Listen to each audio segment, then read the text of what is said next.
Salam belajar sepanjang hayat, kita bahas kelarutan dan konstanta hasil kali kelarutan. Kita lihat ada senyawa gula pasir atau sukrosa atau sakarosa. Itu punya rumus molekul C12H22O11. Kelarutannya dalam air adalah 1800 gram per liter. Kemudian terjadi perubahan ikatan kovalen karena sukrosa atau gula pasir ini adalah senyawa molekuler atau senyawa kovalen, yang mana ikatan antar molekul di dalam senyawa ini lemah, sehingga ketika dia dilarutkan dalam air, dia akan membentuk ikatan hidrogen dengan atom H-nya air, maka dia melepaskan energi ke dalam larutannya. Sehingga kenapa sangat tinggi kelarutannya? Karena adanya kemudahan atau malah melepaskan energi ketika molekul-molekul ini melepaskan diri membentuk ikatan hidrogen dengan air. Kemudian kita lihat senyawa ionik. Kita ambil dua contoh, yaitu garam dapur dan perak klorida. Kita lihat garam dapur dulu atau natrium klorida. Rumus molekulnya NaCl. Ini adalah senyawa ionik, di mana ketika dia dilarutkan dalam air, akan terjadi penguraian ikatan ionik oleh air yang kita sebut dengan proses hidrasi atau solvasi. Dan ini membutuhkan energi sebesar 3,8 kJ per mol. Bandingkan dengan perak klorida, itu mempunyai delta H larutan 65,5. Itulah kenapa perak klorida hanya bisa larut 0,002 gram per liter air. Sedangkan garam dapur masih bisa larut sampai 360 gram per liter air. Jadi ini sangat kecil kelarutannya. Ini lumayan besar, ini sangat besar. Jadi dalam pembahasan kita selanjutnya, kita hanya akan membahas senyawa ionik saja. Senyawa yang kovalen atau molekuler tidak kita bahas. Dan nanti di dalam pembahasan tentang senyawa ionik ini atau garam, itu akan tergolong larut jika dalam air dapat larut membentuk larutan dengan konsentrasi paling rendah 0,1 molar. Kalau ini sekitar 6 molar ya.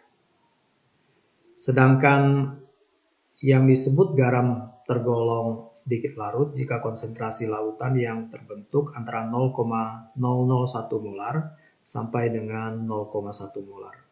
Kemudian yang tergolong tidak larut, garam yang tidak larut, jika konsentrasi larutan yang terbentuk kurang dari 0,001 molar. Nah, mari kita lihat definisi tentang kelarutan dulu. Kelarutan atau solubility atau S, dilambangkan dengan huruf S kecil, adalah jumlah mol maksimum yang terlarut dalam 1 liter larutan jenuh. Apa itu? Mari kita lihat. Kembali ke natrium klorida yang tadi kita bahas di atas. Natrium klorida ini, kalau dilarutkan dalam air, 1 sendok demi 1 sendok, sampai batas 360 gram, maka kalau terus ditambahkan garam ke dalam air, akan timbul endapan. Jadi, massa maksimum 360 gram per liter larutan garam inilah yang disebut sebagai kelarutan garam dalam air.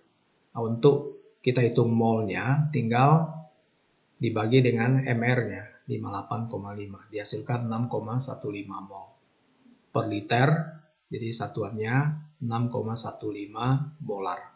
Jadi ingat, satuan dari kelarutan itu selalu molar atau mol per liter. Jadi, apa itu larutan jenuh? Larutan jenuh adalah larutan yang ketika reaksi pelarutannya, lihat panah yang hitam dari solid, di kiri menjadi aqueous, aki, larutan. Jadi setiap NaCl ini dia akan terurai menjadi Na positif dan Cl negatif dalam proses hidrasi oleh air.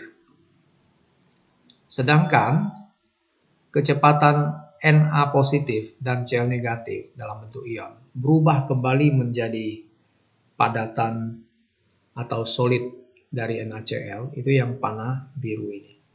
Jadi ketika larutannya jenuh, sudah maksimal garam dapur yang bisa larut, itu reaksi pelarutan yang warna hitam dengan yang reaksi pengendapan yang warna biru ini sama cepatnya. Nah, ketika sebelum 360 gram garam dapur terlarut dalam 1 liter larutan, maka dia disebut larutan tak jenuh, di mana reaksi pelarutan yang hitam ini itu lebih besar daripada yang biru, reaksi pengendapannya. Sedangkan kalau larutan itu dikatakan lewat jenuh apabila massa garam dapur yang dilarutkan itu sudah lebih dari 360 gram per liternya. Sehingga kita katakan bahwa reaksi pelarutan lebih kecil daripada reaksi pengendapan. Kemudian kita lihat konstanta hasil kali kelarutan atau biasa kita sebut sebagai KSP. KSP adalah hasil kali dari konsentrasi ion-ion yang dipangkatkan dengan koefisiennya dalam suatu larutan jenuh. Nah, kita lihat di sini. NaCl ini akan terhidrasi menjadi Na positif dan Cl negatif. Kalau ini konsentrasinya S, ini adalah S karena koefisiennya 1, 1, 1. Artinya apa? NaCl, 1 NaCl itu akan terhidrasi menjadi 1 ion Na positif dan 1 ion Cl negatif. Jadi ada 2 ion yang dihasilkan. KSP-nya sesuai dengan definisi adalah konsentrasinya S dipangkatkan 1 dikali S pangkatkan 1. Jadi S kali S adalah S kuadrat. Kemudian bagaimana kalau yang ionnya lebih dari 1? Contoh misalnya Ag2O. Ag2O ini akan terhidrasi menjadi 2 Ag positif dan O2 negatif. Jadi ada 3 ionnya. 2 ion Ag, 1 ion O. Nah, jadi konsentrasinya kalau ini kita anggap S, Ag2O-nya, itu akan menjadi 2S untuk ion Ag dan S di ion O. Jadi dia koefisiennya 1 banding 2 banding 1. Jadi S banding 2S banding S. Nah, sehingga KSP-nya sesuai definisi adalah 2S pangkat 2 dikali S pangkat 1. Ini dia. 2S kuadrat adalah 4S kuadrat. Karena 2 pangkat 2, 4 S kuadrat kali S, S pangkat 3. Jadi 4S pangkat 3. Kita lihat lagi. Ag3PO4. Itu akan terhidrasi menjadi 3 Ag positif dan PO4 3 negatif. Jadi koefisiennya 1, 3, 1. Sehingga konsentrasinya menjadi S, 3S, S.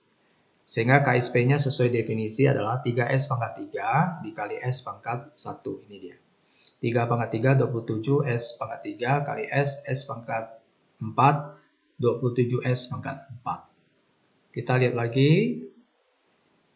Mg3PO4 2 kali akan terhidrasi menjadi 3 Mg2 positif dan 2 PO4 3 negatif. Jadi kalau lihat koefisiennya 1 banding 3 banding 2. Jadi kalau ini konsentrasinya S, ini 3S, ini 2S. Sehingga sesuai definisi KSP-nya adalah 3S pangkat 3 dikali 2S pangkat 2. Maka kita dapatkan 3 pangkat 3 itu 27, S pangkat 3, 2 kuadrat 4, S kuadrat.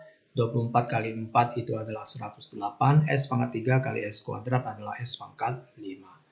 Nah, kalau kita ke depan lakukan perhitungan KSP biar lebih cepat, maka kita harus pahami bahwa kalau apabila dia punya ion yang terhidrasi itu 2, maka rumus KSP-nya adalah S kuadrat. Kalau terhidrasi menjadi 3 ion, itu menjadi 4S pangkat 3 KSP-nya.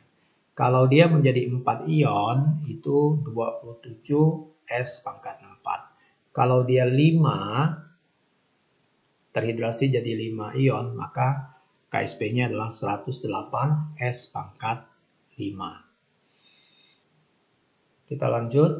Hubungan ion sejenis dan kelarutan. Ion sejenis antara zat telarut pertama dan kedua akan menurunkan kelarutan zat telarut kedua. Karena jatah untuk zat telarut kedua ini sudah terambil oleh ion sejenis yang ada di zat telarut pertama. Untuk lebih memahami ini, nanti lihat di contoh soal. Kemudian kita lihat hubungan KSP dengan QSP. Tadi kita tahu bahwa ketika larutan jenuh terjadi, maka konsentrasi maksimal ion-ion yang terlarut itu akan sama dengan QSP-nya. Sedangkan kalau misalkan larutannya tak jenuh, maka QSP-nya, real hasil kali konsentrasi ion-ionnya, itu akan lebih kecil daripada nilai standar KSP. Nah, sedangkan kalau dia lewat jenuh, berarti konsentrasi ion-ion yang terlarut itu melebihi dari KSP. Jadi QSP-nya lebih dari KSP. Secara fisik kita bisa membedakan untuk larutan tak jenuh dan jenuh ini belum ada endapan. Tapi ketika dia lewat jenuh, itu terjadi endapan. Kita kembali ke atas, misalkan kalau kita larutkan 360 gram garam dapur dalam 1 liter air, belum ada endapan. Kita larutkan 300 gram garam dapur dalam 1 liter air, belum ada endapan. Tapi ketika kita larutkan 380 gram garam dapur dalam 1 liter air, maka sudah terjadi 20 gram endapan garam dapur. Karena dia maksimal hanya bisa melarutkan 360 gram saja. Kita masuk ke contoh 1. Pada suhu tertentu, kelarutan Mg3PO4 2 kali adalah 10 pangkat negatif 2 molar. Tentukan hasil kali kelarutannya, KSP-nya.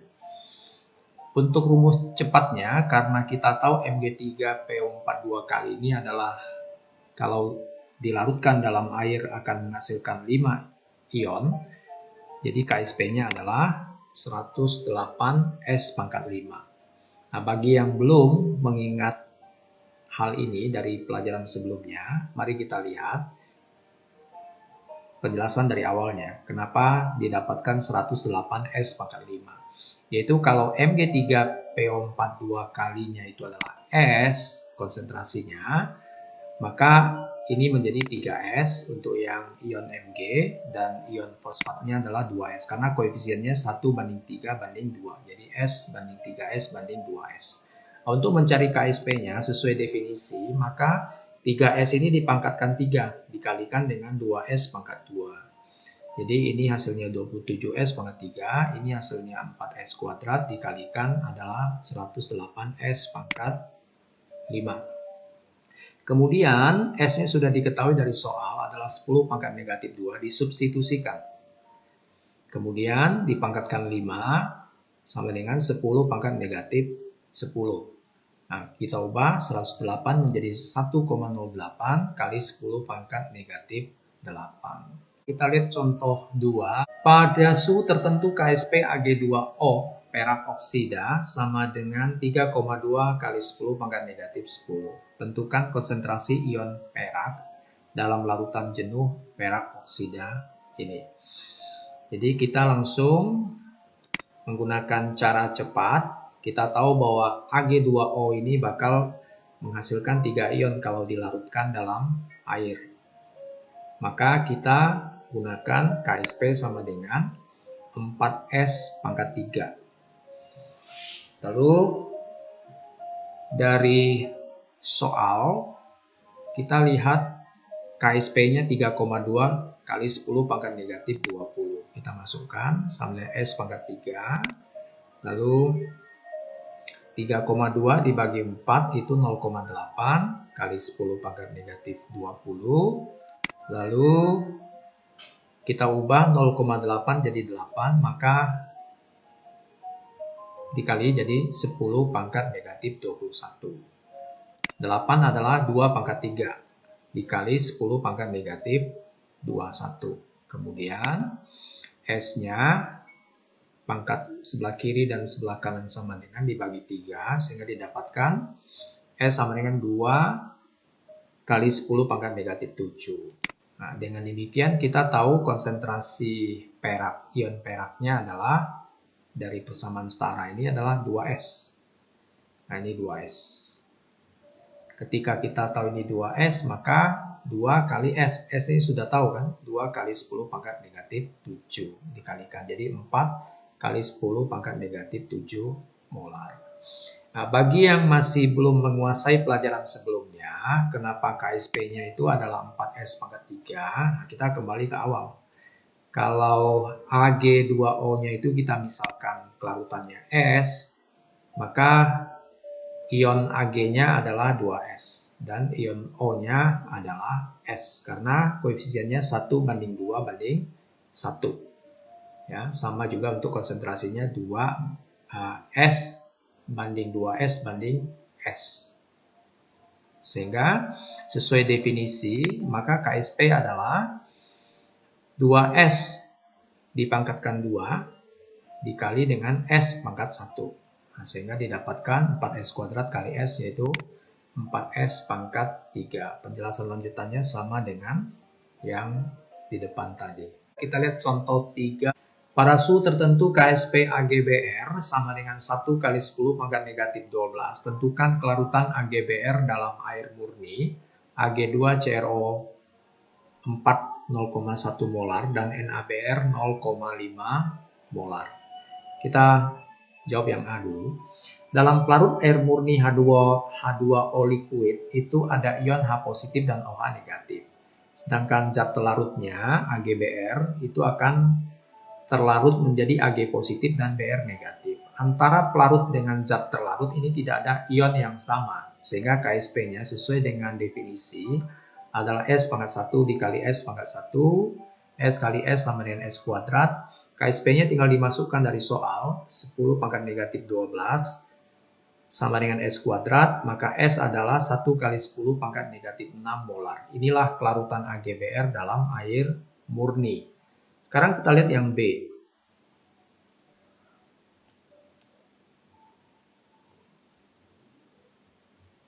AgBr dilarutkan dalam Ag2CrO4 0,1 molar dari soal diketahui. Ini mengandung ion 2 Ag positif dan CrO4 2 negatif. 1 banding 2 banding 1. Sehingga kalau Ag2CrO4-nya 0,1 molar berarti Ag positifnya ada 0,2 molar. CrO4-nya itu 0,1 molar. Nah, sekarang kita lihat AgBr adalah terionisasi jadi Ag positif dan Br negatif. Nah, tetapi ada ion yang sama, ion sejenis. Coba kita bandingkan dengan yang A. Yang A kan tidak ada yang sejenis. Nah, yang B ada.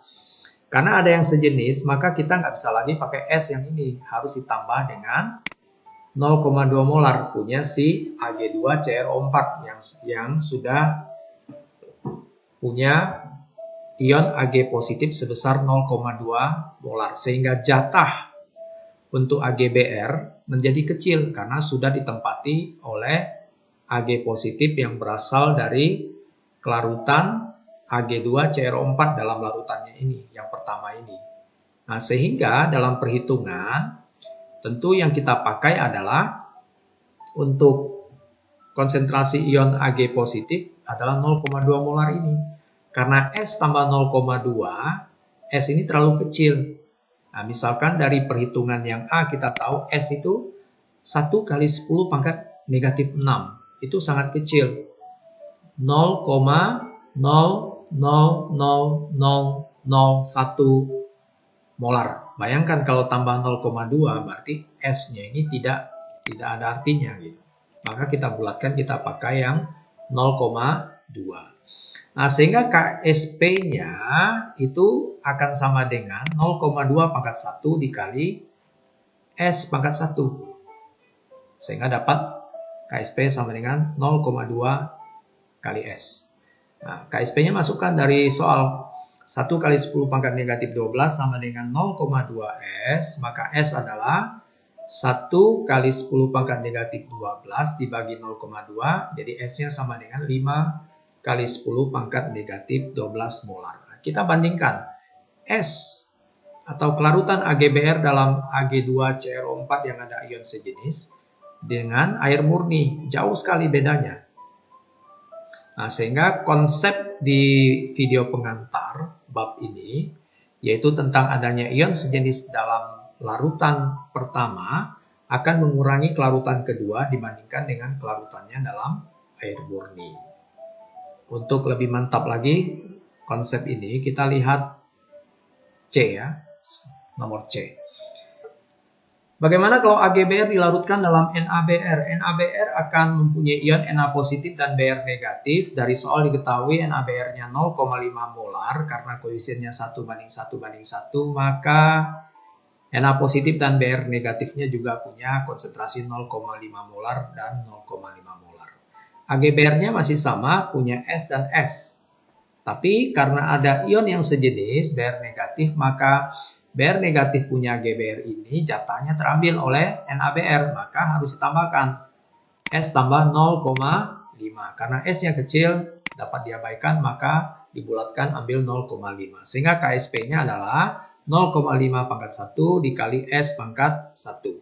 Boleh juga dihitung dari sini ya, S pangkat 1 dikali 0,5 pangkat 1. Sama saja, 0,5S dengan S kali 0,5 kan sama. Itu sifat komutatif perkalian. Jadi KSP-nya dari soal diambil 1 kali 10 pangkat negatif 12 sama 0,5S. Jadi S sama dengan 10 pangkat negatif 12 dibagi 0,5. Jadi S sama dengan 2 kali 10 pangkat negatif 12 molar. Jadi sekali lagi kita ingatkan, ion sejenis dalam larutan pertama akan mengurangi kelarutan kedua dibandingkan kelarutannya dalam air murni. Coba bandingkan. Di dalam NaBr 2 kali 10 pangkat negatif 12. Di dalam Ag2CrO4 5 kali 10 pangkat negatif 12. Di dalam air murni 10 pangkat negatif 6. Jauh beda. Kita lihat contoh 4. Tentukan massa KOH padat Mr 56 gram per mol yang harus ditambahkan ke dalam 2 liter larutan 0,001 molar BaOH 2 kali agar barium hidroksida mulai mengendap. KSP-nya BaOH 2 kali adalah 4 kali 10 pangkat negatif 6. Jadi diketahui V-nya 2 liter, kemudian M-nya 0,001 molar, KSP-nya 4 kali 10 pangkat negatif 6, dan MR KOH-nya 56 gram per mol. Apa yang ditanyakan? Yaitu massa KOH, supaya terjadi endapan barium hidroksida. Berapa yang perlu ditambahkan? Kita lihat sekarang BaOH 2 kali dalam bentuk padat. Kalau dia terlarut akan menghasilkan ion Ba2 positif dan ion 2OH negatif. Berapa jumlahnya? Kita cari molnya dulu. Mol adalah molaritas kali volume. Molaritasnya 0,001 dikali volumenya 2 liter adalah 0,002 mol.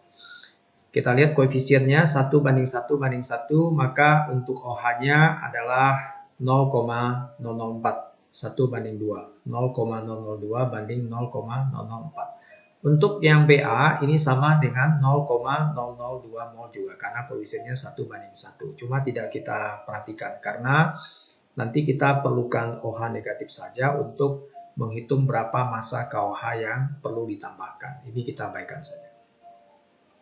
Kemudian kita perlu catat bahwa kondisi awal larutan itu mengandung 0,004 mol OH negatif.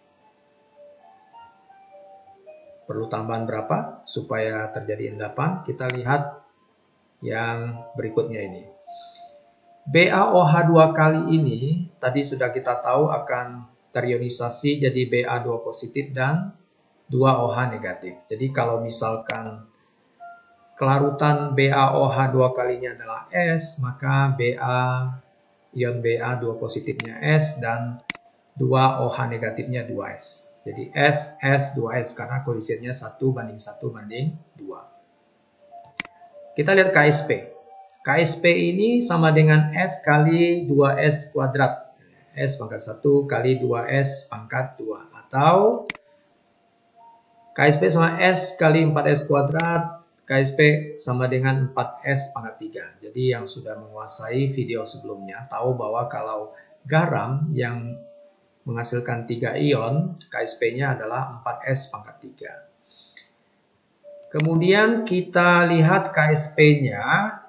Dari soal sudah diketahui 4 kali 10 pangkat negatif 6 itu sama dengan 4S pangkat 3. Jadi S pangkat 3 sama dengan 10 pangkat negatif 6. 4-nya dicoret. S sama dengan 10 pangkat negatif 2. Kiri kanan pangkatnya dibagi 3. Kemudian kita tuliskan 10 pangkat negatif 2 sebagai 0,01 molar. Sama saja ya. Kemudian OH negatifnya ada berapa? Yaitu 2S. S sudah tahu kali 2 berarti 2 kali 0,01 adalah 0,02 molar. Kemudian molnya adalah kemolaran kali volume. Ini mol ini, ya molar ini dikali volume 2 liter. Jadi 0,04 mol. Sehingga dari perhitungan ini diketahui bahwa supaya terjadi endapan BaOH 2 kali, maka mol OH negatifnya harus 0,04 mol, lebih dari 0,04 mol. Karena pada saat 0,04 mol, dia tepat jenuh. Tepat akan terbentuk endapan, tapi endapannya baru ada setelah molnya lebih dari 0,04 mol. Maka kita perlu tambah berapa KOH-nya supaya terjadi endapan BaOH 2 kali. Nah, kita lihat. Tadi di awal kita hitung bahwa kondisi awal dari OH negatif yang ada hanya 0,004 mol. Butuhnya di atas 0,04 mol. Maka perlu tambahan 0,04 dikurangi 0,004 atau sama dengan 0,036 mol. Nah, berapa KOH yang harus ditambahkan supaya mendapatkan OH negatif 0,036 mol? Kita tahu KOH itu akan menghasilkan K positif dan OH negatif. Koefisiennya 1:1:1.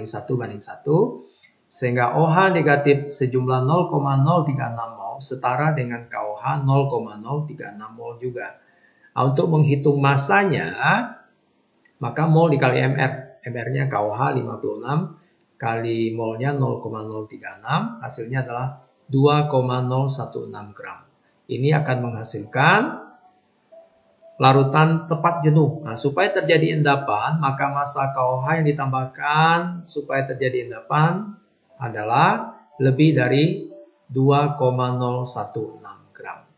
Kita lihat contoh 5. Tentukan massa MgOH 2 kali padat MR58 yang dapat larut dalam 250 ml air jika KSP 3,2 kali 10 pangkat negatif 11. Tentukan juga pH-nya. Jadi diketahui V-nya itu 0,25 liter, 250 ml sama dengan 0,25 liter. Satuannya mesti ganti ke liter. KSP-nya 3,2 kali 10 pangkat negatif 11 dan MgOH 2 kalinya adalah 58 gram per mol. Yang ditanyakan adalah berapa massa magnesium hidroksidanya dan pH larutan yang terbentuk berapa. Kita jawab, MgOH 2 kali ini akan terionisasi dalam larutannya menjadi Mg2 positif dan 2OH negatif. Jadi kalau ini S, ini juga S, ini 2S ya, 1:1:2. KSP-nya udah tahu ya, S pangkat 1 dikali 2S pangkat 2, hasilnya 4S pangkat 3. Jadi cara ringkas, kalau sudah menguasai pelajaran ini dari awal sudah tahu kalau garam yang ionnya ada 3, maka sama dengan 4S pangkat 3. Kita masukkan KSP-nya, yaitu 3,2 kali 10 pangkat negatif 11 sama dengan 4S pangkat 3. Jadi 3,2 bagi 4 adalah 0,8 kali 10 pangkat negatif 11 sama dengan S pangkat 3. Ini jadikan 8, ini pangkatnya ditambah lagi menjadi, dikurangi lagi menjadi negatif 12, sehingga sama dengan S pangkat 3, 8 sama dengan 2 pangkat 3, kemudian kiri kanan tanda sama dengan, pangkatnya dibagi 3 sehingga menghasilkan S sama dengan 2 kali 10 pangkat negatif 4. Ini adalah kemolarannya ya. Kelarutan itu adalah kemolaran dalam satuan molar. Jadi molnya adalah M kali V. Nah, ini S-nya adalah bagian dari, adalah sama dengan M. 2 kali 10 pangkat negatif 14 kali V-nya 0,25 liter sama dengan 0,5 kali 10 pangkat negatif 4 mol. Untuk cari massa, molnya dikali MR. Molnya 0,5 kali 10 pangkat negatif 4 dikali MR-nya 58 sama dengan 29 kali 10 pangkat negatif 4 atau 2,9 kali 10 pangkat negatif 3 gram. Untuk mencari pH-nya, kita mulai dari OH negatif. Konsentrasi OH negatifnya adalah 2S. S-nya sudah tahu, tinggal dikalikan 2. 2 kali 2 kali 10 pangkat negatif 4 adalah 4 kali 10 pangkat negatif 4 molar. pOH adalah negatif log dari OH negatif, yaitu 4 kali 10 pangkat 4 kali 10 pangkat negatif 4. Sama dengan 4 min log 4. Kemudian pH-nya adalah 14 dikurang pOH, yaitu 14 dikurang 4 min log 4. 10 plus log 4. Ini pH-nya. Kita lihat contoh 6. Tentukan KSP larutan jenuh dari MgOH 2 kali dengan pH 9. Jadi diketahui pH-nya 9. KSP-nya ditanyakan. Kita mulai dari pOH. pOH itu adalah 14 dikurang pH. Sehingga hasilnya adalah 19 dikurang 9 sama dengan 5. Kemudian kita tahu bahwa pOH itu adalah negatif log konsentrasi molar OH negatif sama dengan 5. Artinya apa? OH negatifnya adalah antilognya, yaitu 10 pangkat negatif 5 molar. Nah, ini sama dengan S, kelarutannya. Nah, sehingga KSP, kalau kita lihat, MgOH 2 kali ini akan menghasilkan 3 ion, yaitu ion Mg2 positif dan 2 ion OH negatif dalam air. Sehingga karena dia menghasilkan 3 ion, maka KSP-nya adalah sama dengan 4S pangkat 3. Nah, tinggal masukkan aja. S-nya itu adalah 10 pangkat negatif 5 pangkat 3, jadi 10 pangkat negatif 15. Jadi KSP-nya adalah 4 kali 10 pangkat negatif 15. Sangat mudah. Contoh yang ketujuh.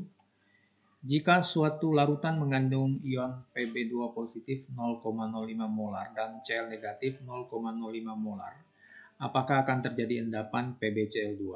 Diketahui KSP-nya 1,6 kali 10 pangkat negatif 5. Jadi kita tulis ulang, konsentrasi ion Pb2 positif adalah 5 kali 10 pangkat negatif 2 molar. Demikian juga dengan konsentrasi molarnya ion Cl negatif. Ditanyakan apakah akan terjadi endapan. Ini perlu dihitung KSP-nya apakah lebih besar dari KSP. Kalau iya maka terjadi endapan. Sekarang kita lihat PbCl2 padat akan terhidrasi menjadi Pb2 positif larutan dan 2Cl negatif larutan. Dengan masing-masing konsentrasi 5 kali 10 pangkat negatif 2 molar. Jadi KSP adalah konsentrasi dipangkatkan dengan koefisien, dikalikan. Kita mulai 5 kali 10 pangkat negatif 2 pangkat 1, ini. 5 kali 10 pangkat negatif 2 pangkat 2, ini. 5 kuadrat adalah 25, 10 pangkat negatif 2 kuadrat, 10 pangkat negatif 4. 25 kali 5, 125, 10 pangkat negatif 2 kali 10 pangkat negatif 4, 10 pangkat negatif 6. Ini disederhanakan jadi 1,25, sehingga ini jadi 10 pangkat negatif 4. Nah, kita lihat nilai QSP-nya ini 1,25 kali 10 pangkat negatif 4. Jauh lebih besar dibandingkan dengan KSP. Sehingga terjadi endapan PbCl2. Karena QSP-nya lebih besar daripada KSP PbCl2. Terima kasih.